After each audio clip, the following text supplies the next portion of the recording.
vu d'être humain, vraiment dans une salle. Non, c'est vraiment ouf, c'est ma première conférence en salle de 2021 et ça fait vraiment du bien. C'est pour ça que je leur ai demandé, est-ce que vous pouvez mettre de la lumière, que j'ai l'impression de parler à des vraies personnes. Ce qu'on va voir ensemble, bon déjà c'est un vrai défi, les conférences d'1 heure. Non pas que c'est trop long, mais au contraire c'est trop court pour moi. J'ai galéré à me dire quel slide j'enlève, de quoi je peux pas parler aujourd'hui. Donc c'est possible à un moment donné que si vous me voyez passer des slides, c'est que j'ai pas assez de temps. Alors qu'est-ce qu'on va voir ensemble? On va voir le point commun entre Griezmann et Marilyn Monroe. J'ai cru qu'il y avait des fans de foot, vous allez dire c'est quoi le rapport? Entre Einstein, les réalisateurs de Wall-E, Monsieur X, on verra qui c'est, et quel changement radical l'armée américaine a mené, qui a eu un impact majeur dans la guerre du Vietnam, et surtout, qu'est-ce qu'on peut apprendre de ça, et comment il y a des programmes d'entraînement qui ont été créés pour sportifs, artistes, entrepreneurs, chirurgiens dentistes, physiciens, professeurs qui ont été créés suite à cette mission. Mission d'ailleurs que, sans le savoir, vous connaissez tous. D'où vient cette obsession finalement à décortiquer les personnes qui réussissent? Donc pour faire très simple, parce que j'ai pas envie de passer trop de temps, vu que j'ai pas beaucoup de temps sur mon histoire, j'étais complexé, mal dans ma peau, j'arrivais pas par exemple à lever la main en cours, j'étais régulièrement en train de me comparer à une personne plus drôle, plus intelligente, plus pertinente, ou qui a plus de succès avec les filles, et j'étais persuadé que, je sais pas si vous connaissez ce film, 40 ans toujours puceau 2, j'étais persuadé que c'est moi qui allais faire la deuxième version. Et donc c'est pour ça en fait que j'ai une vraie obsession aujourd'hui à comprendre qu'est-ce qui détermine le parcours d'une personne. Il y a un film, je ne sais pas si vous l'avez vu, qui a vu le film 300? Et dans le début du film, il y a un gars comme ça, il prend chaque bébé et il regarde chaque bébé. Et moi j'avais vraiment cette sensation que tu as des gens qui naissaient à l'aise et confiants, et d'autres qui naissaient timides. Et que moi, il y avait quelqu'un là-haut, peu importe comment on l'appelle, Dieu, l'univers, la vie, qui m'avait pris, qui s'était dit, tiens David, qu'est-ce que j'en fais? Confiant, timide, pas de bol. Et que j'avais vraiment la certitude que c'était quelque chose où on ne pouvait rien y faire. D'ailleurs, dans mon entourage, les gens disaient, non mais il est timide, il faut accepter ça en fait, c'est un peu comme une maladie, tu peux rien y faire.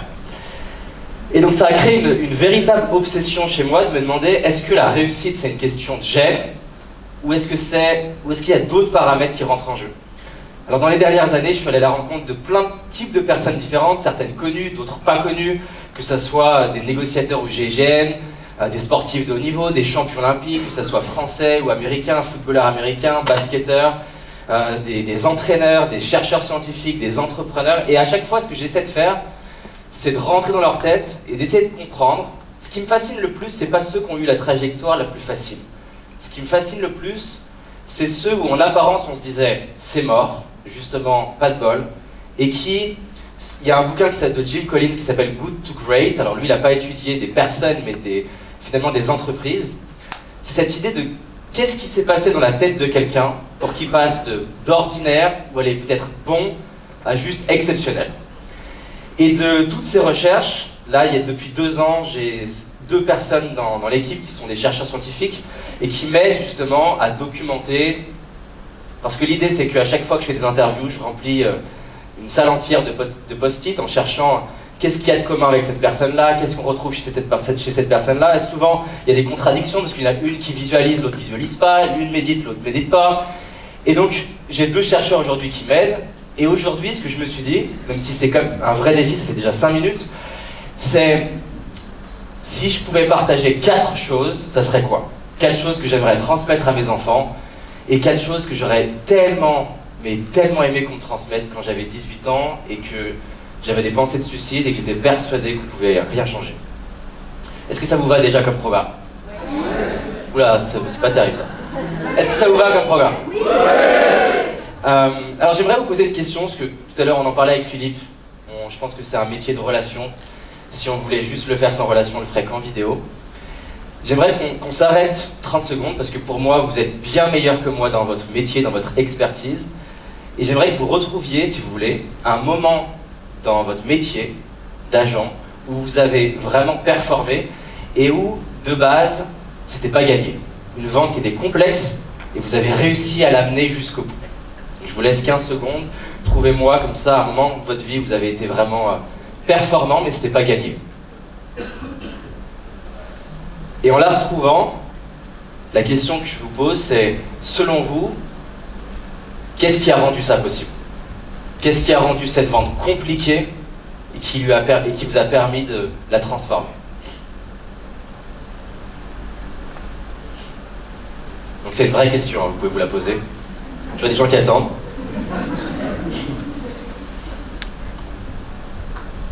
Et le mieux, c'est pas simplement de la théoriser, c'est d'essayer de retrouver. Parce que souvent, il y a eu un moment de rupture, c'était perdu, et vous avez fait quelque chose qui a tout changé. Vous avez posé une question qui a tout changé. Vous avez fait quelque chose qui a créé de la relation, alors que la relation était perdue. Vous avez répondu à une question. Ça m'intéresse de savoir qu'est-ce qui a changé. Donc, qui souhaite partager une chose qui vous a aidé ce jour-là? Ça m'intéresse d'en apprendre plus. Vas-y, à vous, parle plus fort, enfin parle fort. La hargne, c'est-à-dire que c'était pas gagné, t'as persévéré jusqu'au bout.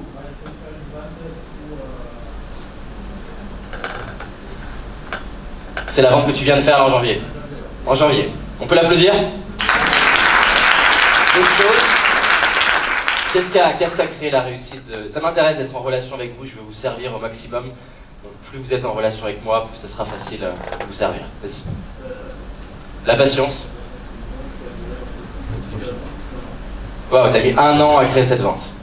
Ouais, c'est beau, ça te je sors. D'autres choses qui me favorisaient? Ouais. Le challenge. Toi, ça t'a stimulé de te dire c'est infaisable, donc c'est pour moi. C'est ça? Parfait. D'autres choses? J'espère quand même qu'il y a plus de pépites de réussite dans la salle. Vas-y.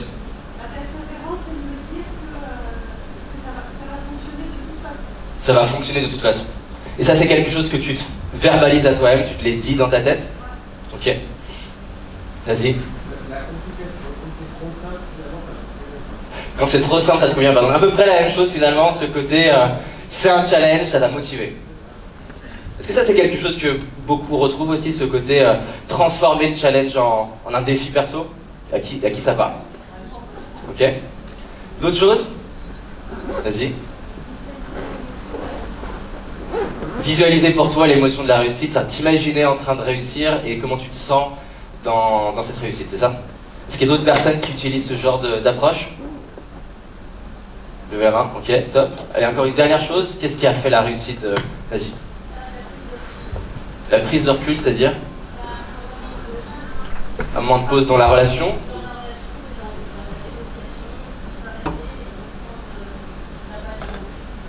Donc, ça en relation avec la personne, ou alors la relation s'est arrêtée et tu as repris la relation plus tard?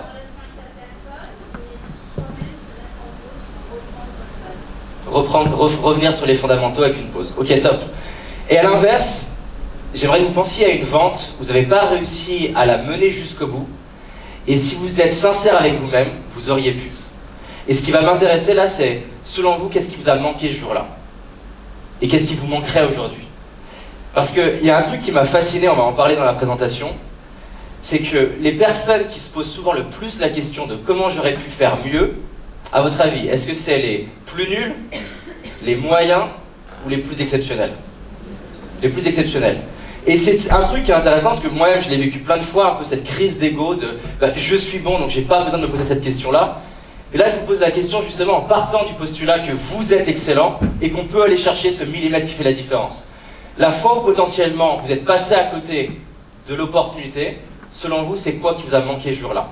Et mon intention derrière ça c'est de vous servir un maximum et de pouvoir le plus possible répondre à ce qui va sortir là. Ouais.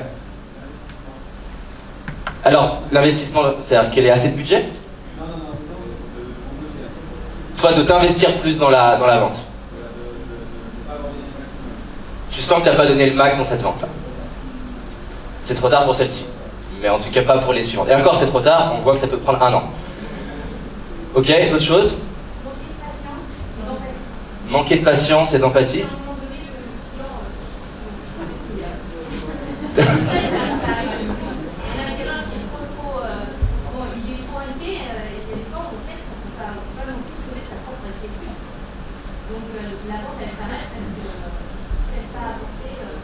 sens que pour son profil, tu te dirais que la prochaine fois, tu prendrais plus de temps pour se mettre dans sa peau, dans son univers, comprendre son monde, c'est ça? Ok. D'autres choses? Qu'est-ce qui vous manque? Et je sais que c'est pas une question facile, d'autant plus en France, on pourrait en parler. On a souvent du mal avec ce côté, où est-ce qu'on rate? Là où les Américains, je vous parlerai un peu de mon voyage aux États-Unis tout à l'heure, on en parlait. Les Américains, ils m'ont fasciné sur ce truc-là d'être décontractés. À mes premières interviews, les Américains commençaient sur ce qu'ils avaient raté. Et en tant que Français, sincèrement, ça fait bizarre d'avoir quelqu'un qui commence et qui te dit « J'ai foiré telle boîte, j'ai pas réussi ça, j'ai raté ça », avec une pointe de fierté. Donc j'aimerais qu'on se transplante un petit peu le cerveau américain là 30 secondes, même s'ils ont des défauts, et qu'on se dise « Tiens, c'est quoi qui nous manque pour aller justement performer à notre niveau ?» Dites-moi. Vas-y.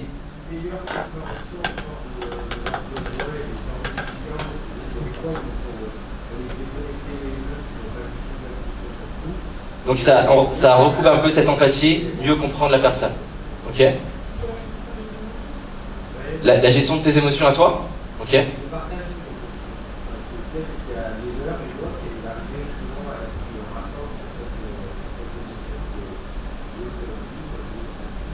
Parfait. Vas-y.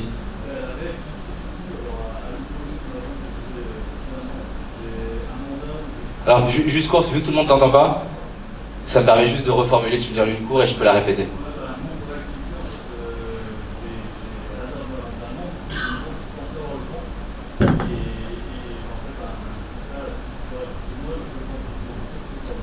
Donc plus de réactivité la prochaine fois.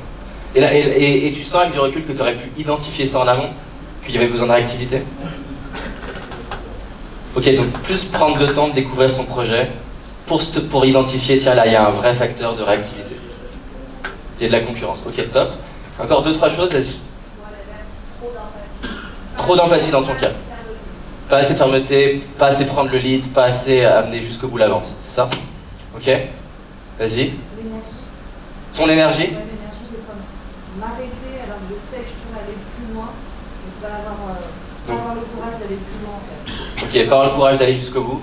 Elle est juste 2-3 personnes sur quelque chose de plus interne, ce qu'on va dire qu'il y a 2 paramètres dans la performance, la technique, et de l'autre côté, qu'est-ce qui se passe en soi. Partagez-moi comme ça des choses qui se sont passées en vous, qui ont peut-être limité la vente. Vas-y. La peur de l'échec. Qui a déjà ressenti et que ça a pu impacter votre vente, cette peur de l'échec? Donc il y a d'autres choses de type interne. Vous vous dites, tiens, dans ma manière de voir le monde, ma manière de voir la situation, je me suis limité à cet endroit-là. Et c'est ok. Juste plus vite je le reconnais, plus vite je peux transformer quelque chose. Partagez-moi ce genre d'exemple.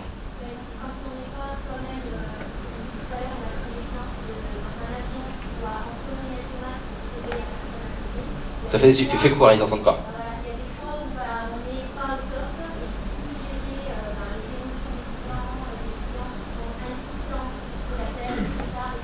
Fais quoi? Ils n'entendent pas, hein? Donc en une phrase, tu dirais que c'est quoi qui t'a limité le plus? Vas-y, fais-moi juste une phrase courte. La gestion de tes émotions. Oui. D'accord. Après, on pourra passer les micros, tu auras plus d'espace. Vas-y. La confiance en toi, en tes capacités. Ok, d'autres choses? Allez, une dernière chose, vas-y. Moi, je croyais pas à un mental de chips. Je croyais pas, ça. Ok, en fait, tu étais déjà dans un mode, je vais pas y arriver, et au final, ça ira pas où. Ok. Je vous remercie en tout cas d'avoir partagé tout ça. Alors, je vais vous partager une étude qui m'a vraiment fasciné. C'est une étude qui a été menée par Claude Steele et Joshua Aronson. Et ça fait en plus un gros écho avec ce que vous avez eu juste avant. En fait, ils prennent 2 groupes de personnes, comme dans beaucoup d'études scientifiques, et ils vont faire les 2 groupes exactement le même test. Simplement, dans le groupe A, avant de faire le test, ils ont une simple petite fiche où ils doivent mettre des infos sur eux. Et dans le groupe A, il y a une fiche qui demande est-ce que tu es un homme ou une femme, est-ce que tu es de couleur de peau ou non, quelle est ta couleur. Et en fait, ce qui est incroyable dans cette étude, c'est que le simple fait, j'ai un problème d'ordre de slide, le simple fait d'avoir demandé à des personnes de se remémorer c'est quoi la couleur de ta peau ou c'est quoi ton sexe va déterminer la performance dans leurs résultats. Donc ça c'est fascinant parce que ça montre que notre performance, elle n'est pas uniquement déterminée par ce que je sais ou mes capacités, mais aussi par les stéréotypes que j'accepte et dans quel état d'esprit je suis. Mais le plus fascinant là-dedans, dans l'étude, c'est pas ça. C'est qu'en fait, ils se sont rendus compte que malgré qu'en moyenne, rappeler un stéréotype, ça impacte la performance, il y a des gens qui, peu importe l'expérience, peu importe qu'on leur rappelle leur couleur de peau, leur taille, leur âge, peu importe, ils étaient toujours aussi performants. Et ça, c'est un truc qui m'a fasciné quand j'ai passé du temps avec Serge Betsen, donc qui a été élu en 2002 meilleur de joueur de rugby français. Je lui ai demandé, mais est-ce que tu as souffert du racisme? Et il m'a répondu oui. Et je lui ai demandé, est-ce que ça a influencé ou limité ta performance? Et il m'a répondu à aucun moment. Et donc, moi, ce qui m'a fasciné, c'est qu'est-ce qui se passe, encore une fois, dans la tête de... Ah, slide. Okay. Qu'est-ce qui fait, en fait, qu'il y ait des personnes, par exemple, moi, j'étais persuadé que j'étais trop petit, que j'étais complexé et je ne pourrais pas changer. Et il y a d'autres personnes, avec le même âge, le même sexe, les mêmes couleurs de peau, arrivent à créer des choses incroyables. Là, il y a une chercheuse qui m'a inspiré énormément, qui s'appelle Carol Dweck. Elle a fait une recherche à Stanford en psychologie. Et elle a fait une autre expérience qui est fascinante. Elle prend 400 enfants, elle les découpe en 2 groupes de 200, et elle leur demande de faire un puzzle. Et en fait, tu vas avoir 200 bouts de chou qui font un petit puzzle, comme ça, c'est le même niveau de difficulté pour tout le monde. Et à la fin de l'étude, elle les prend un par un, et elle demande à l'enfant, tu sais, quel résultat tu as eu? Et l'enfant lui dit non, je sais pas. Ben en fait, tu fais partie des 1% les meilleurs de ta classe. Et l'enfant, il est tout content, et il lui dit, tu sais comment ça se fait? Il dit, bah non. Et au groupe A de l'étude, on dit à l'enfant, eh ben, en fait, si tu as réussi à avoir ce résultat-là, c'est que tu fais partie des élèves les plus intelligents de ta classe. Et au groupe B, quand l'enfant lui dit, tiens, à ton avis, quel résultat tu as eu? Il dit, ben, je sais pas, en fait, tu as eu un super résultat, et tu sais pourquoi? Il dit, ben non, je sais rien. Parce qu'en fait, tu as eu plus de persévérance que les autres, et tu as fait plus d'efforts que les autres. Donc ça, c'est la première expérience. Deuxième expérience, ils essayent de voir ce que les enfants vont faire après. Donc, cette fois, ils ont le choix entre un jeu puzzle facile ou un extrêmement difficile. À votre avis, que vont choisir les enfants du groupe A et les enfants du groupe B? À votre avis? Est-ce qu'ils vont choisir ceux à qui on a dit « t'es extrêmement intelligent » Est-ce qu'ils vont choisir le puzzle le plus facile ou le plus difficile? Qui vote facile? Qui vote difficile? Donc effectivement, ce qu'on se rend compte, c'est que les enfants à qui on a dit que leur réussite, elle est liée à qui ils sont en tant que personne, leur génétique, ils ont tendance derrière à choisir un jeu qui est facile.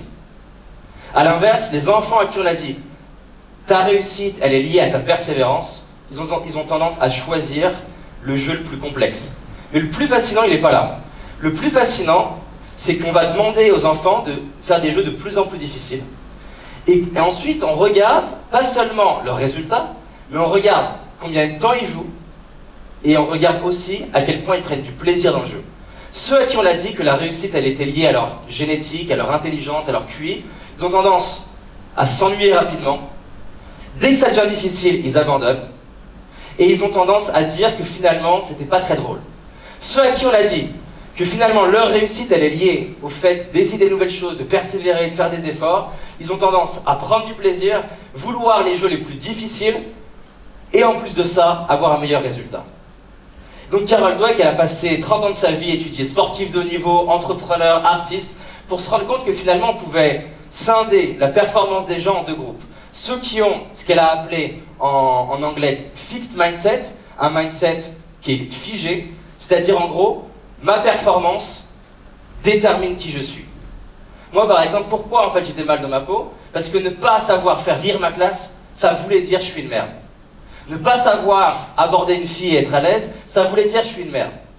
Là où en fait j'avais des potes qui n'étaient pas plus à l'aise que moi et qui me fascinaient parce qu'ils étaient capables d'aller en boîte de nuit, parler à une fille, se prendre un râteau, parler à une deuxième fille, se prendre un râteau, et quand je leur demandais mais tu te dis quoi entre chaque là, comment ça se passe dans ta tête?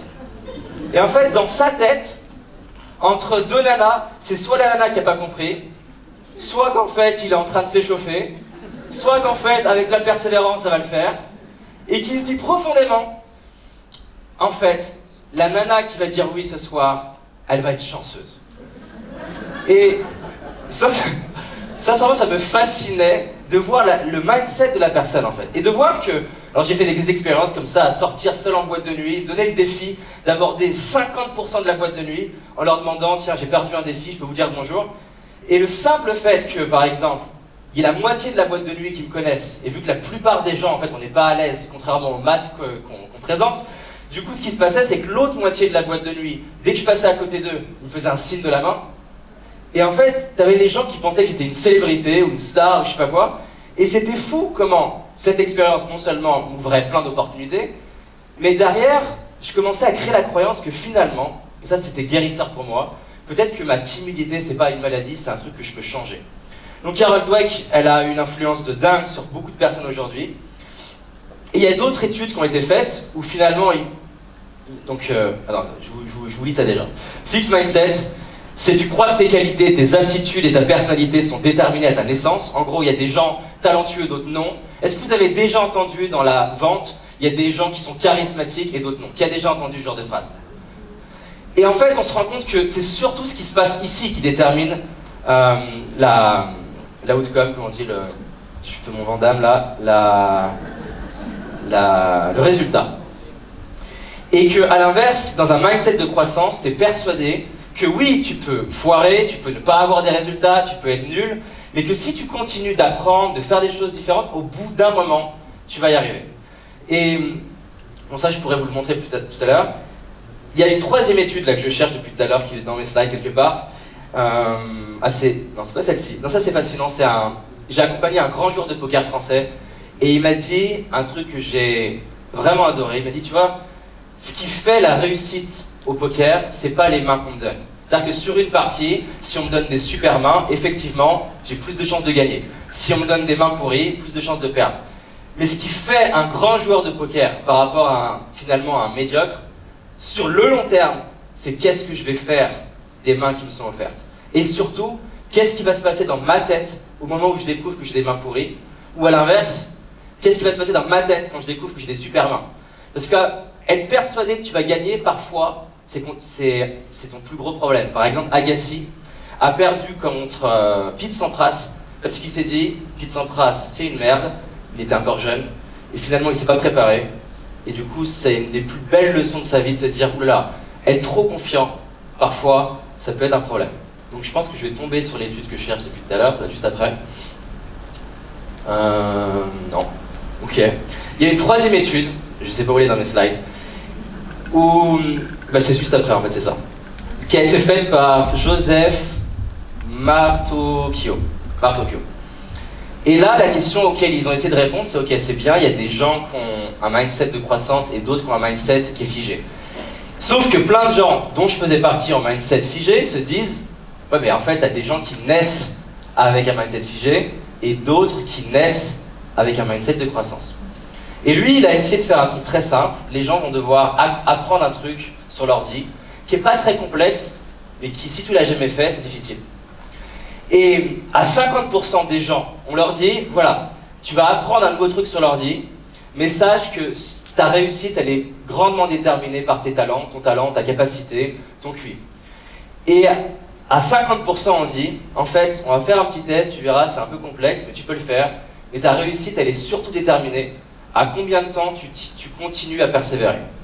Et ce qui est fascinant, c'est qu'encore une fois, on se rend compte que le simple fait que la personne soit dans un mode où finalement, ma réussite, elle est déterminée par le nombre d'expériences que je fais, le fait de persévérer, faire des trucs nouveaux, c'est le plus prédictible dans toutes les industries de ta performance. Moi, ce truc-là, il a changé profondément ma vie. Là, c'est une photo du métro à Lyon. Donc, comme je vous disais, j'étais pas bien, j'étais complexé. Et en fait, quand je sors de ce métro, en tombant sur des études comme ça, je me dis pour la première fois, je dois avoir 18 ans. Je sais pas si un jour je serai confiant. Je sais pas si je me mettrai fin à ma vie dans plusieurs semaines ou pas. Mais qu'est-ce qui pourrait se passer si tous les jours, j'essaye de faire un truc qui me fait peur? Aborder une fille dans la rue, lever la main en cours, essayer de faire une conférence dans la rue, essayer de dire je t'aime à mon père, qui était un truc qui était très difficile pour moi. Et à ce moment-là de ma vie, ce truc-là, ça paraît complètement délirant. J'en parle à des potes, je leur dis en fait, je pense qu'un jour je vais être confiant. Je pense qu'un jour je pourrai parler devant des gens sur scène. Et je vais le faire en faisant des petits trucs tous les jours. Quand j'en parle à des potes comme ça, ils me disent non mais n'importe quoi, ça va rien changer. Et je me rappellerai toujours parce qu'en fait j'ai découpé la séduction en des toutes petites étapes. Aborder une fille, lui parler 30 secondes, me casser. Aborder une fille, parler 30 secondes, essayer de la faire durer 4 minutes la conversation. Continuer à essayer de prendre le numéro de téléphone. Et je me rappelle des potes qui me disent au bout d'un moment, ils me disent t'as combien de numéros de téléphone? Je dis je sais pas, 200. Il dit mais t'en as rappelé combien? Non, j'en suis pas à cette étape-là pour l'instant. J'en suis déjà à maîtriser de demander le numéro de téléphone, ce qui pour moi c'est la panique totale. Et en fait ce qui est dingue, c'est que j'ai fait ça, là je vous parle de la séduction, mais j'ai fait ça sur la prise de parole, j'ai fait ça sur la négociation, j'ai fait ça dans la relation avec mon père. Et le nombre de personnes, quand j'ai dit par exemple en 2010, j'ai envie de créer ma boîte, je veux voyager à l'international, je veux rencontrer les gens qui m'inspirent, je veux avoir une femme que j'aime, je veux apprendre à aimer mon père, il y a tellement de gens. J'étais dans une salle de 200 personnes, j'en ai parlé, des gens qui m'ont dit mais n'importe quoi. N'importe quoi parce qu'en fait ma stratégie elle était débile apparemment. Faire un petit truc tous les jours. Et effectivement, encore aujourd'hui, je ne suis pas le mec le plus confiant. C'est-à-dire que par exemple, il y a plusieurs médias qui m'ont appelé en me disant « Tiens, on voudrait vous lancer un défi parce que vous parlez de confiance, faire des trucs complètement fous. » Et je leur dis « Mais en fait, moi je ne suis pas la bonne personne pour ça. Par contre, si vous me demandez de faire un truc qui fait extrêmement flipper et dont je suis persuadé que si je le fais, ça va changer ma vie, je vais le faire. » Et en fait, c'est ça pour moi aujourd'hui qui est important, pas seulement pour moi, pour les personnes qui sont autour de moi et pour chacun de nous, c'est que ce que je vous ai dit juste avant, il y a deux manières de le lire. Il y a la manière très sceptique de se dire « Ah oui, on le sait déjà, c'est du growth mindset, c'est de se dépasser. » Mais en fait, les gens, ils réalisent même pas. Ils réalisent même pas à quel point tu peux transformer ta vie à un niveau qui est juste dingue en faisant des choses qui te font peur.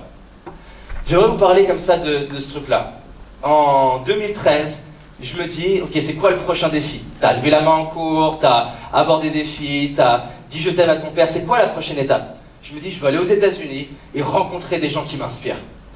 Ça paraît dingue, je pars aux États-Unis avec un anglais de merde, j'ai pas de réseau et j'essaie d'aborder des gens dans la rue. C'est pour ça que j'ai un énorme respect pour votre métier, parce que pour moi la vente, ça me fait vraiment flipper.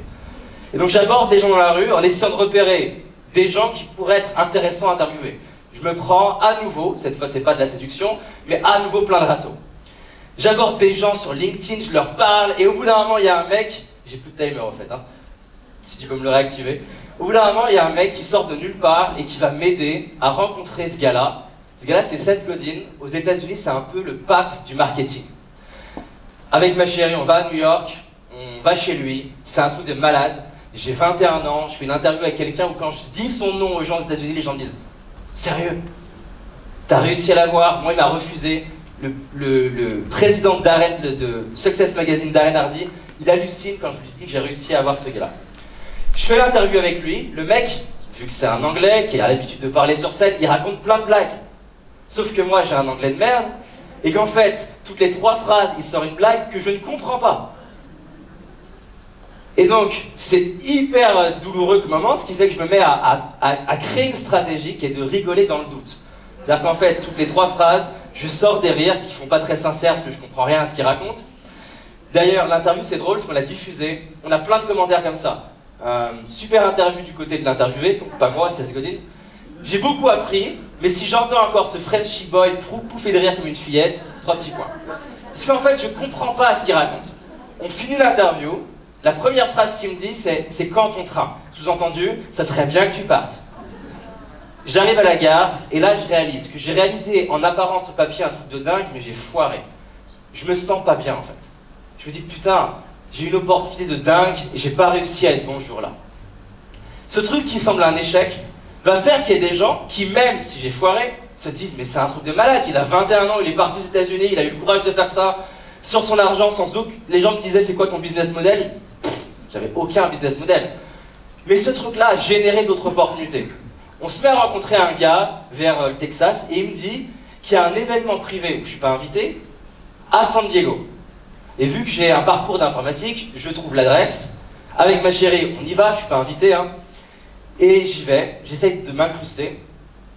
Bon, forcément, entre mon âge, à 21 ans, plus j'en fais 12, et mon anglais, on est repéré à peu près en 15 secondes. Je suis dégagé.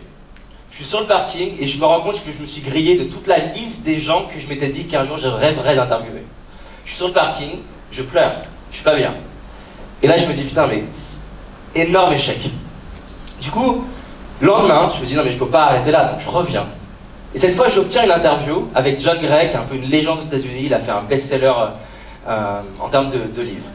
3 ans plus tard, j'ai une nana qui m'appelle et qui me dit David, je la connais pas, hein, j'aimerais que tu interviennes de mon sommet aux États-Unis. Et je lui dis mais pourquoi moi? On se connaît pas, t'as entendu mon anglais? Elle me dit oui, je sais pour ton anglais. Et je lui dis mais pourquoi moi? Elle me dit en fait j'étais là. J'étais où? J'étais là sur le parquet. Je t'ai vu oser. Je t'ai vu foirer, je t'ai vu pleurer, je t'ai vu revenir le lendemain. Et en fait, quand je t'ai vu revenir le lendemain, je me suis dit putain, il y a plein de gens qui écrivent sur oser traverser ses peurs, mais ce mec vient de faire 10 000 km sans avoir aucune certitude d'être invité, sans avoir aucune certitude d'avoir un rendez-vous, il est là. Et ce truc-là, ce jour-là, ça m'a appris une leçon de malade, parce que j'ai encore plein de fois peur de l'échec. Mais c'est dingue de voir qu'en fait, même quand tu échoues, ça crée des opportunités dont tu n'as pas idée. Dans la même année, j'ai ma mère qui m'écrit, elle m'écrit ce SMS. Et elle me dit, David Laroche, donc elle m'écrit comme ça, c'était la manière drôle de le dire. Mon fils, tu m'inspires, je vais réaliser mon rêve. Suite à ce SMS-là, elle décide de démissionner et d'aller créer sa boîte. Ça n'a pas été possible parce que j'ai réussi, ça a été possible juste parce qu'à un moment donné, je me suis dit, je veux miser sur moi et avoir le courage de faire des trucs qui m'inspirent. Et c'est un truc qui est vraiment pas facile en fait, de s'avouer qu'il y a des trucs au fond de nous qui nous font rêver, mais on les fait pas parce qu'on a peur. Aujourd'hui, j'accompagne des gens qui auraient été des mentors pour moi, champions olympiques, des entrepreneurs qui font des dizaines de millions d'euros de chiffre d'affaires. Et ce qui me fascine, c'est qu'ils ont beau avoir des réussites de dingue. Pourquoi, à un moment donné, on a un échange? Parce que je vais passer la couche de « Ok, tu réussis. Ok, t'es un top performer. Ok, t'es super bon. » Mais je sais dans tes tripes qu'il y a un rêve que tu réalises pas et que tu le réalises pas pour une raison très simple. Il y a une peur quelque part.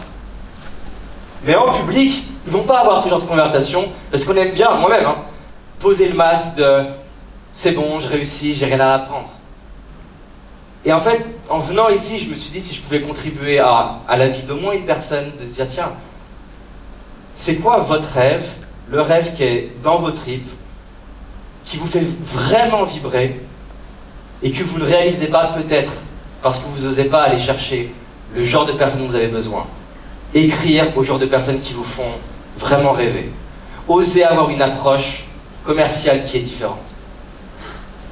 Une métaphore qui m'a beaucoup parlé, c'est 2 joueurs de basket. Tu as un premier joueur de basket qui, devant ses potes, se met au niveau des 2 points et réussit tous ses paniers. Le deuxième joueur de basket, il expérimente des trucs, 3 points sur le côté, et il fait qu'échouer. Il y en a un, en fait, son focus, il est sur le regard des autres. Faire croire aux autres que je réussis. L'autre, il se dit ok, peut-être qu'il y a des gens qui pensent que je suis nul, il y a des gens qui pensent que je foire. Mais en attendant, je suis en train de miser sur un rêve dans 10 ans. Et en fait, ce que je me rends compte vraiment, c'est que le David, jusqu'à ses 18 ans,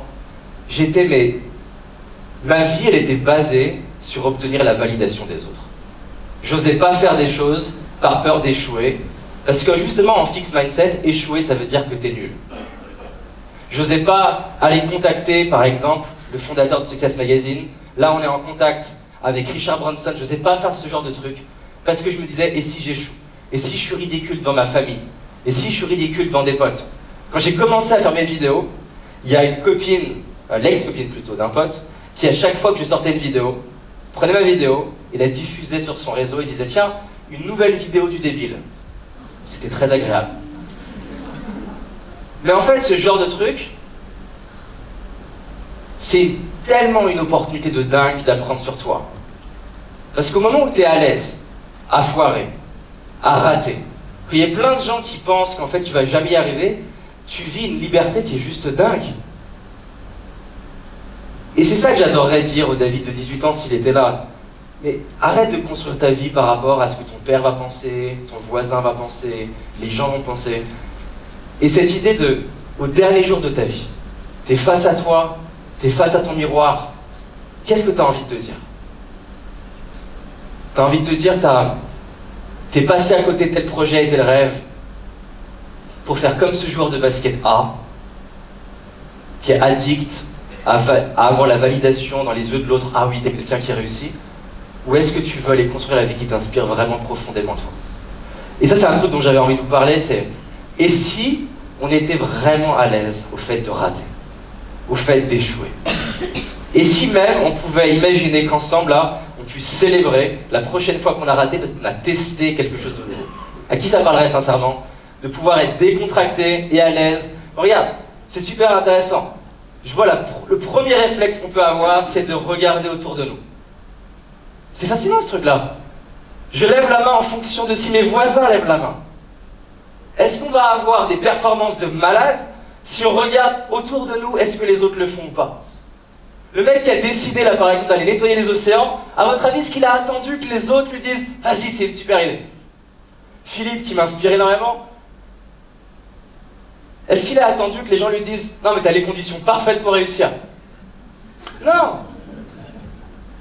Ça me rend dingue, ça me met des frissons juste d'en parler en fait. C'est ouf la vie qu'on peut se créer à tous les niveaux. Quand on se connecte à ce qu'il y a dans notre cœur, dans nos tripes, les raisons personnelles qu'on a, peut-être que certains pour vous c'est vos enfants, d'autres c'est prouver quelque chose à vos parents, d'autres c'est avoir une liberté financière. C'est dingue la vie qu'on peut avoir quand on se connecte à ce qui est important pour soi. Partagez-moi juste comme ça une raison viscérale qui, rien que d'y penser, vous donne un désir d'aller plus loin. C'est quoi votre raison à vous? Une des raisons. Se sentir libre, profiter de la vie, tes enfants, être heureux, d'autres choses? Fier de toi, top. Alors j'ai pris beaucoup de temps, mais juste comme ça, quelques-unes pour l'ancrer. Einstein, on parle souvent du travail sur la relativité d'un de ses derniers, une des dernières réalisations, les 248 travaux. Wall-E, c'est plus de 100 000 storyboards avant d'y arriver. Et c'est vraiment cette idée que l'échec ou l'erreur ne me détermine pas moi, mais en fait me montre juste ce que j'ai à apprendre encore. Une agence de mannequins a dit à Marilyn Monroe qu'elle ferait mieux de trouver un rôle de secrétaire ou alors de se marier si elle voulait réussir. À notre cher Griezmann, on lui a dit qu'il était trop petit, il a été refusé par 3-4 clubs parce que soi-disant physiquement, c'était pas possible. Lui, c'était pas la couleur de peau ou le fait d'être un homme, c'était la taille. Et déjà, Aristote, il nous disait, il n'y a qu'une façon d'éviter les critiques, ne dis rien, ne fais rien, ne sois rien. Les critiques, pour moi, en fait, ça peut être un magnifique indicateur que tu es en train de te bouger, que tu es en train d'apprendre. Alors j'aimerais vous parler d'autres choses qui a participé aussi à beaucoup de choses pour mes clients. Toute la première phase de ma vie, c'était autour de me rendre compte que comment j'aborde la situation, ça détermine ma réussite. Mais en fait, Harvard, ils ont fait beaucoup d'études sur le fait que les gens qui font par exemple 20 ans le même métier ne sont pas meilleurs que ceux qui font le même métier depuis 2 ans. Les meilleurs chirurgiens ne sont pas déterminés par la durée de leur expérience. On se rend compte que les psychothérapeutes qui ont 30 ans d'expérience peuvent être plus mauvais en moyenne que ceux qui ont 3 ans. En fait, même plus le temps passe, plus t'es nul. Pour la majorité des gens. Et que le simple fait de pratiquer ne suffit pas. Et ça, c'est un truc que, par exemple, j'imagine que Philippe t'a pu vivre, que vous vivez dans votre pratique, que les sportifs vivent, c'est que le simple fait de parler en public ne te rend pas meilleur. Au début, t'es nul. Donc si tu pratiques, tu vas progresser naturellement. La première fois que je suis allé dans un pays anglophone, le simple fait de pratiquer te rend meilleur. Mais au bout d'un moment, tu as des gens, par exemple aux États-Unis, qui ont un accent horrible en anglais, et ça fait 30 ans qu'ils y sont. En fait, tu ancres les mauvais réflexes. Et j'aimerais vous parler de ce qu'ont fait l'armée américaine. En 1968, l'US Air Force, avec son F-14, ils sont dans la guerre du Vietnam contre l'armée vietnamienne. Et en gros, l'armée vietnamienne arrive à tuer ou abattre 10 avions de l'US Air Force, là où l'US Air Force arrive à en abattre que 9. Et ils se disent, mais comment ça se fait et qu'est-ce qu'on peut faire? La clé, elle aurait pu être de se dire, fixed mindset, c'est une question de talent, c'est une question de trouver les bons pilotes. Ce qu'ils vont se dire, c'est, et si on crée un programme d'entraînement qui permettait aux pilotes qui sont bons mais pas exceptionnels de faire partie du 0,001%. Ça va donner naissance à un programme dont vous avez déjà entendu parler, indirectement, qui est basé là-dessus, qui s'appelle le programme Top Gun. Comment le programme Top Gun il est construit? Ils se disent, on veut arriver en un temps court à transformer les gens de moyens à exceptionnels. Comment ils vont faire? Avant, les pilotes, ils ont une pratique qui est normale. Les agents immobiliers, vous pratiquez avec une pratique normale. Les speakers, les coachs, en fait, tous les métiers du monde, on a une pratique qui est normale. C'est-à-dire qu'on pratique, on pratique, on pratique, et au bout d'un moment, la courbe de croissance diminue. Même si on a du mal à se l'avouer. Et c'est ce qui se passait pour l'armée américaine. Ce qu'ils ont changé dans leur pratique, et qui a changé ma vie à tellement d'endroits, c'est d'installer ce qui s'est fait appeler plus tard, non pas la pratique ordinaire, mais la pratique délibérée. Donc ils ont peint des avions F-14 en noir pour représenter les MiG, et ils ont commencé à organiser tous les jours des vols en simulation, donc en simulation réelle, avec cette fois un vrai changement qui était que, avant chaque vol, on leur demandait sur quoi tu veux progresser aujourd'hui. Là où d'habitude c'était juste vol. Sur quoi tu veux progresser aujourd'hui. Après chaque vol, on leur demandait qu'est-ce que tu as remarqué quand tu étais là-haut? Quelle action tu as entrepris? Pourquoi tu as choisi de les faire? Quelles ont été tes erreurs? Qu'est-ce que tu pourrais faire de différent? J'ai un ami qui est négociateur au GIGN et il me raconte comment en fait ça fait partie de son programme d'entraînement avant les missions, d'être obsédé sur c'est quoi qui a fait la réussite de cette mission, c'est quoi qu'on aurait pu faire de différent. Et ce truc-là, qui a duré un an pour eux, offrait la possibilité de tester des choses que les pilotes ne faisaient pas d'habitude, parce que souvent le réflexe c'est quoi? C'est d'avoir une approche commerciale, une approche en conférence, qui est la même que ce qu'on fait la semaine dernière. Là, l'idée, c'était de les contraindre à être tout le temps en train d'essayer des choses nouvelles. L'autre ingrédient de la pratique délibérée, c'est que notre cerveau, pour ceux qui aiment l'éducation canine, notre cerveau est extrêmement mauvais pour apprendre quand il s'écoule du temps. C'est-à-dire que si, par exemple, on débriefe aujourd'hui une vente qui s'est écoulée il y a 3 mois, vous aurez beaucoup de mal à apprendre. Ce que tu as besoin, c'est un feedback qui est quasiment instantané juste après ta performance. Parce que juste après ta performance, tu as encore les circuits neuronaux qui te permettent d'avoir accès à ce qui s'est joué réellement. Parce que est-ce qu'on est d'accord qu'à un niveau où vous êtes bon, ça ne se joue pas à des grosses choses. Ça se joue des fois à une intonation dans ta voix, à la manière de serrer la main, comment tu regardes dans les yeux, aux questions ouvertes que tu as posées, au silence que tu as mis entre 2 questions, à la respiration que tu synchronises avec ton interlocuteur. Tout ça, c'est le genre de détails qui font une différence, que l'amateur dit d'ailleurs, c'est que des détails. Quand j'ai passé du temps avec l'entraîneur des Chicago Hawks, qui est une des plus grosses équipes de hockey sur glace aux États-Unis, je lui ai demandé, c'est quoi le truc qui fait la différence entre tes 3 meilleurs et les 40 autres qui sont dans l'équipe, donc considérés comme déjà excellents. Il m'a dit, les 3 meilleurs, ils ont un truc que les autres n'ont pas. Ils ont une obsession, mais une obsession, t'imagines même pas, une obsession dans les détails. Détails au point de se dire, est-ce que je me relève avec le pied gauche ou avec le pied droit? Quand je me relève comme ça, est-ce que je respire avec le nez ou est-ce que je respire avec la bouche? Est-ce que je contracte les abdos ou est-ce que je le fais de telle manière? En fonction de là où je suis sur le terrain, je fais X ou est-ce que je fais Y? Et je lui dis, mais tu fais quoi de cette matière-là? Est-ce que tu leur demandes de partager ça aux 37 autres? Il dit oui. Et je dis, bah qu'est-ce qu'ils disent? Les 37 autres, qu'est-ce qu'ils répondent à votre avis? C'est que des détails. En fait, c'est un truc qui me fascine. Pour avoir observé des top performeurs, en apparence, tu te dis, c'est le même. C'est la même chose.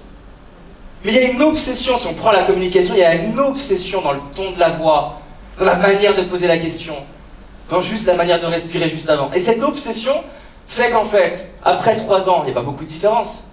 Après 5 ans, 10 ans, 20 ans, là où le psychothérapeute, le coach, l'entrepreneur, le commercial, le speaker, le pilote, là où les autres descendent, la personne qui a cette obsession dans le détail, on le voit, je ne sais pas qui a vu le documentaire The Last Dance avec Michael Jordan, il est dingue ce documentaire, sincèrement regardez-le, même si vous n'aimez pas le basket, il est dingue. Vous voyez que le mec, le dernier match, il est à la fin. Tu te dis, il est fini, c'est bon, en termes d'âge, c'est fini. Non mais jusqu'au dernier match, il a cette obsession de quel est le détail qui pourrait faire que je fasse un truc incroyable. Et c'est cette idée de pouvoir justement remettre à l'épreuve le truc le lendemain. En moins d'un an, avec les mêmes pilotes, ils sont passés d'un match où avant, c'était, vous vous rappelez, 10 contre 9.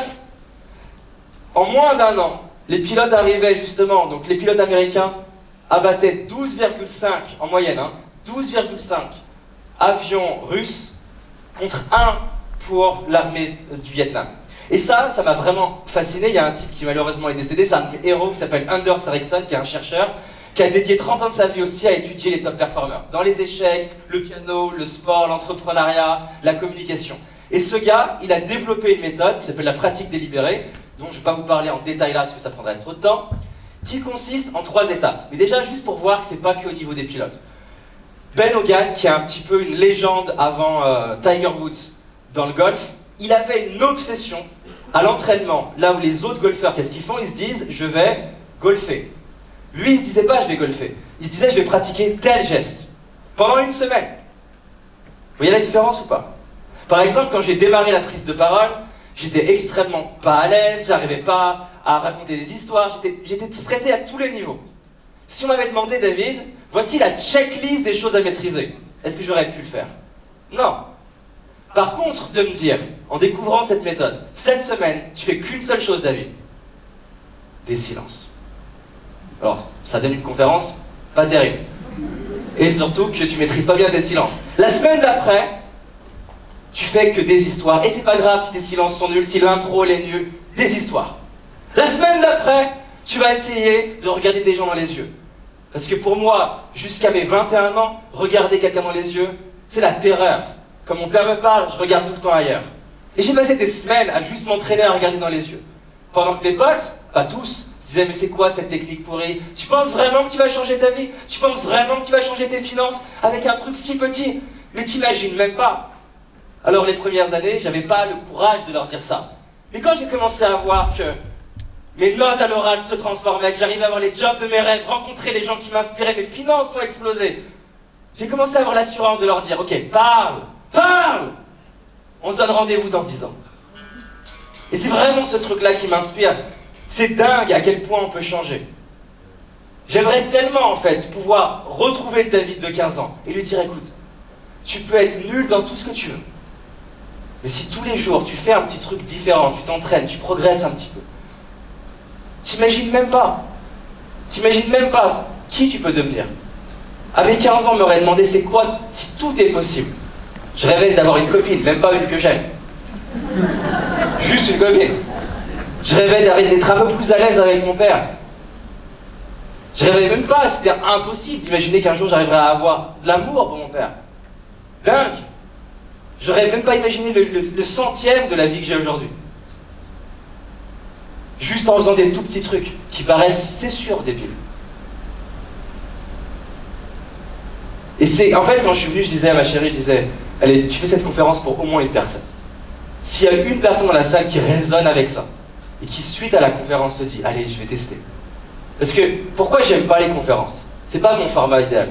J'aime pas les conférences parce que j'ai l'impression de juste faire un petit coup comme ça, un petit coup d'épée. Moi, ce qui m'intéresse, c'est justement ces chercheurs qui vont travailler avec les personnes sur 2 mois, 6 mois, 1 an. Parce que le moment où je suis le plus en vie dans ma vie, c'est quand j'ai un client qui me dit, c'est fait. J'ai réussi tel truc.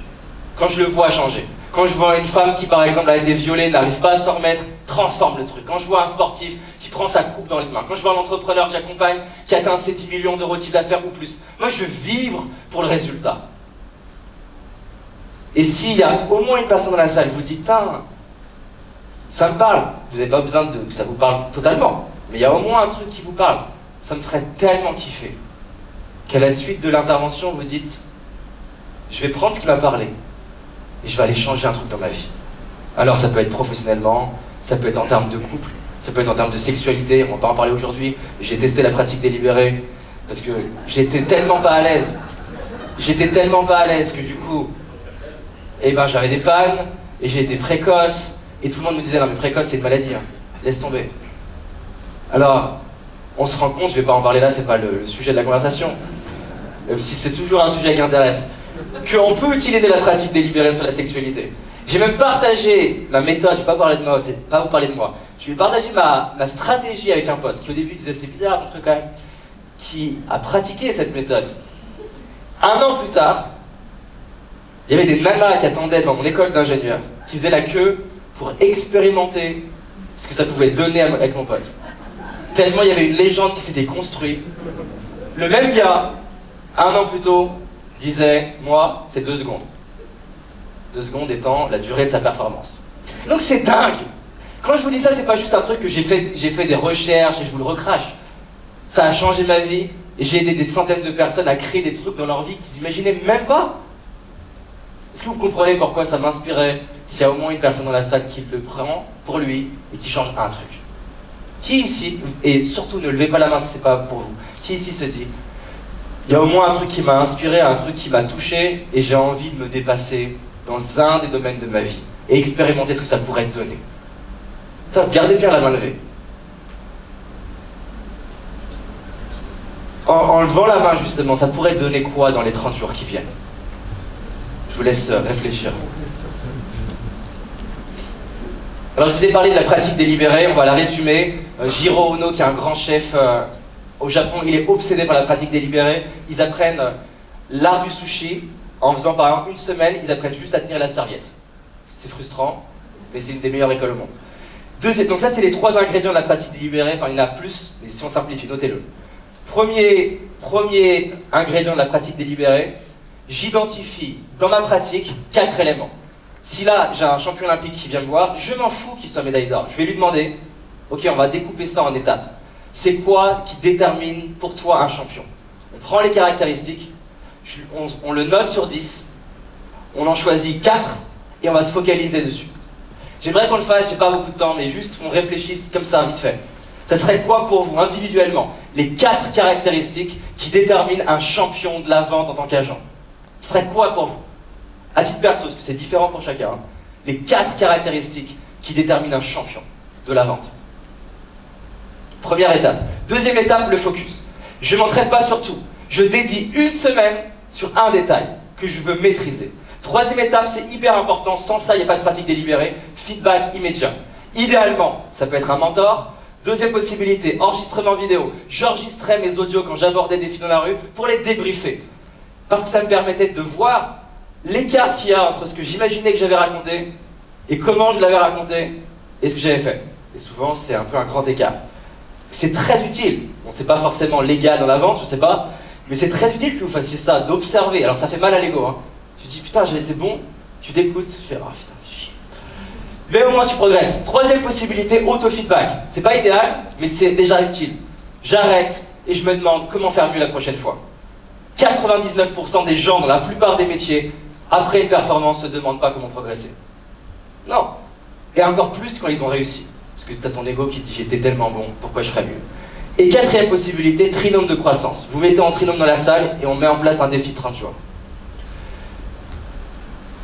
Donc ça, c'est des études d'Harvard, il y en a plus sur le fait que, encore une fois, ils ont montré que tu ne nais pas excellent, tu le deviens. Ceux qui ont confiance en eux, sont pas nés comme ça, ils sont entraînés. Alors ça peut être entraîné par des coachs, entraîné par l'éducation de leurs parents, mais ils sont entraînés. Les grands communicants sont pas nés comme ça, ils sont entraînés. Ceux qui ont des capacités à avoir des ventes qui cartonnent, sont pas nés comme ça, ils sont entraînés.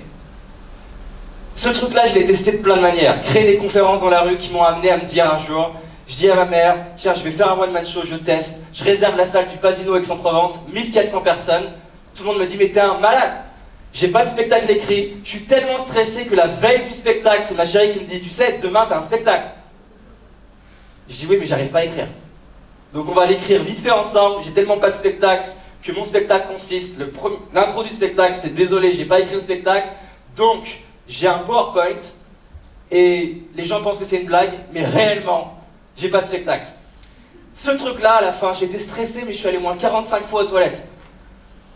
À la fin de mon spectacle, je me dis, ah putain, j'ai foiré.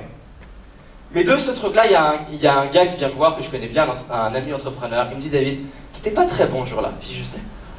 Il me dit, mais merci. Merci. Parce que si toi, tu peux oser faire ça et foirer comme ça devant 1400 personnes, tout est possible. Et c'est ça ma mission. Ma mission, elle est vraiment de dire, mon message, il n'est pas soyons en faisant semblant de réussir. Ma mission, c'est d'avoir faim. Ma mission, c'est de se donner aucune limite. Ma mission, c'est d'aller faire des trucs de dingue et pas être limité par rapport à ce que les autres pensent. Et ce truc-là, à chaque fois, crée des opportunités qui me dépassent. Des médias, des radios, des clients. Même si, effectivement, ça stresse.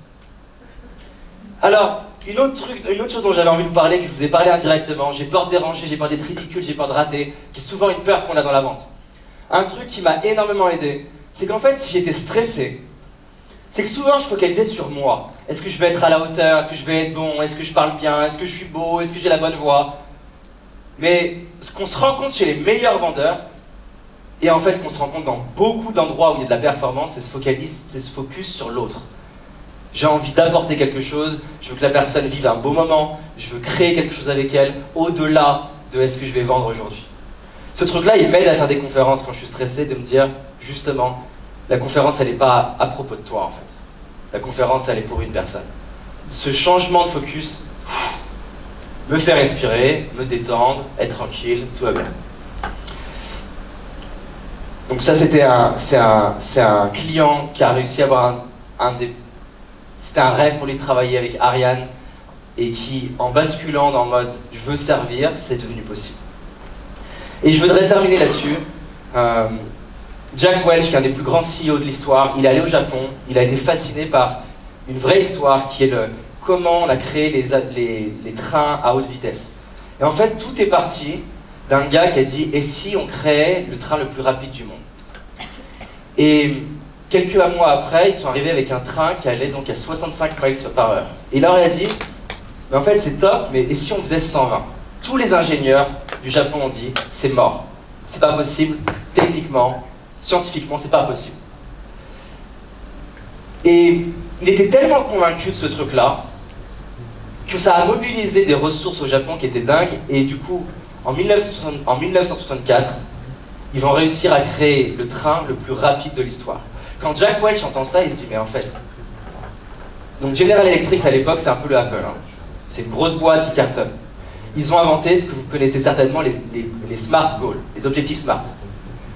Mais ils se rendent compte que les objectifs SMART, c'est top, mais qu'il y a des endroits où il y a plus de performance. Les endroits où les gens se donnent un objectif qui est à la frontière de ce qu'ils pensent possible. Et qu'en fait, il y a un peu une alchimie qui est dingue entre je crois que réussir dépend de mes capacités. Je m'entraîne tous les jours. J'ai le désir d'apporter quelque chose à l'autre. Mais 4, je vais me fixer un objectif qui tient en une phrase, qui est certes fou, que je me demande comment faire, mais je sens qu'il est possible. On ne va pas rentrer dans l'histoire de Jack Welch, mais il a transformé General Electric en faisant ça. Ça a été utilisé entre autres par Kennedy avec cette fameuse phrase que vous connaissez peut-être, dans 10 ans, on met un homme sur la Lune et on le fait revenir sain et sauf. Cette phrase, elle a créé une motivation qui était dingue. Et pourquoi je vous en parle, c'est que tout ce qu'on a dit avant n'est possible que si on se connecte à un défi qui est ambitieux, un défi finalement qui est une permission d'aller vivre une vie extraordinaire, un défi qui est la force d'aller à la frontière de ce qui semble possible. Et je me suis dit, en faisant l'intervention, parce qu'à la base, comme je vous disais, c'est pas le format que j'aime bien, je me disais, pour ceux qui veulent, et si on crée un défi 30 jours? Tout ce que je vous ai dit, c'est documenté scientifiquement par des centaines d'études. Et si on crée un défi 30 jours, qui peut être pro ou perso, et qu'on voyait ce que ça donnait, en créant binôme et trinôme entre vous, de voir qu'est-ce que ça pourrait donner si, 1, je deviens vraiment décontracté avec mes échecs et mes réussites, au point même de pouvoir, pourquoi pas, les célébrer entre nous. 2, je me focalise chaque semaine sur un seul détail, et en trinôme, je débriefe sur un feedback. Je me dis si c'est fait. Avant un meeting, je me demande sur quoi je vais me concentrer pour progresser. Après le meeting, je me demande comment c'était, et j'utilise cette Top Gun méthode. Et je me donne, pour terminer, un objectif qui, rien que d'y penser, je me dis putain, t'es sûr que c'est possible? T'es sûr que je peux y arriver en 4 semaines? Et j'aimerais donc vous poser la question, ceux qui ont envie de vivre l'expérience. Ça pourrait être quoi qui est dingue, pro ou perso, dont il y a une partie de votre tête, vous dites, non, c'est pas possible, quelle semaine, c'est mort. Mais une autre partie de vous vous dit, ah, peut-être que je peux. En 4 semaines. Ça peut être un chiffre, un nombre de ventes. Ça peut être séduction, sexualité, famille, ce que vous voulez. Et encore une fois, moi je m'en moque. Je pense que vous avez compris à ce stade que ça, je l'utilise dans ma vie, que ça a changé ma vie. Et j'avais pas envie d'arrêter juste avec une petite conférence. Je me suis dit, je préfère impacter énormément 3 personnes que légèrement 200. Donc dites-moi, qui ici a envie d'expérimenter 30 jours en se donnant un défi qui est perso? Qui a envie d'expérimenter? Top. Ceux qui n'ont pas envie, je me pose la question de pourquoi, sincèrement. Parce que tous les jours, c'est un défi déjà. Comment? Tous les jours, c'est un défi. On n'a pas trouvé le défi, mais déjà, qui a envie de trouver ce défi? Pour ceux qui ne lèvent pas la main, qu'est-ce qui fait que vous ne levez pas la main, en fait? Qu'est-ce qui fait que vous ne levez pas la main? Ça m'intéresse, c'est facile, même. Tu as déjà commencé. Mais est-ce que tu penses que Michael Jordan répondrait à ça? Qu'il a déjà commencé. Mais alors, du coup, ça c'est top. Et ça me dit, imagine, t'es un des pilotes Top Gun, t'es Tom Cruise, tu viens de descendre du vol et tu réponds à ton instructeur, ah mais en fait, je l'ai déjà fait, ou je suis déjà en train. Donc, ce que j'ai besoin, ça serait quoi le détail, le millimètre qui est différent? Parce que ça c'est un réflexe qu'on peut avoir en tant qu'être humain de dire, je suis déjà dans le processus. Et ça c'est mon ego qui parle quand je fais ça.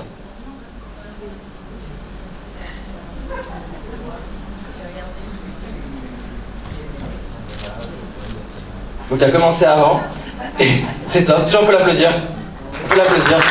Allez, on peut l'applaudir vraiment. C'est ça quoi quand même le détail que tu aurais envie d'ajuster suite à cette présentation?